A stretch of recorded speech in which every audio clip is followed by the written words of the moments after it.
Akiaria hĩndĩ igongona rĩa kuhumbwo thumbi, arutwo arĩa makoretwo makiamũkĩra mathomo ma kothi itiganite cia moko, munini wa spika wa bunge ya Nairobi John Kamangu nyumu nĩ ugĩte guthomithia mbeu njithi kothi cia moko nĩ gũgũteithĩrĩria harĩ kũnyihanyihia uhaguku wa mĩtugo ũndũ ũmwe na kũhe mbeu njithi njĩra ya kwĩmathĩra ũboco wao wa o mũthenya.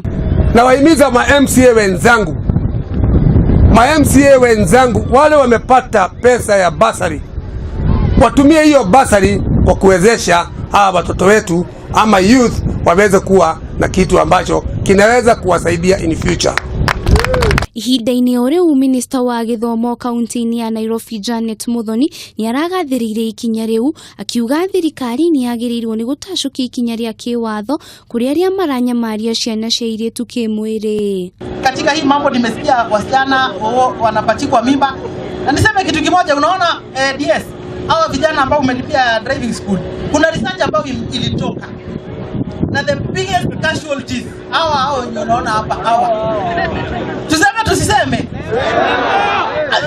kwanza wenye wako na bodaboda nasikia, unajua hao ndio wanabebanga hao wasichana wakiwapeleka shule wakiwarudisha. Sasa tuseme hivi, mbaje biashara, mbebe wasichana mpeleke shule na kuwaweka mimba wasichana wadogo wa primary. Mimi ningeomba serikali ichukue hatua kali kwa hao wanaume wote, hata kama watatolewa hiyo mali yao itolewe, ili wapate nafasi ya watoto wetu wasiwadanganye. Oho Muthoni nĩ ugĩte kĩharo gĩkĩ kĩa mũhũri mũciri nĩ gĩgũthondekwo wega nĩgetha gĩkinyanĩre ikĩro ũrĩa kwagĩrĩire. Kiribotera Kameme TV, njĩtagwo Wanjirũ wa Foro.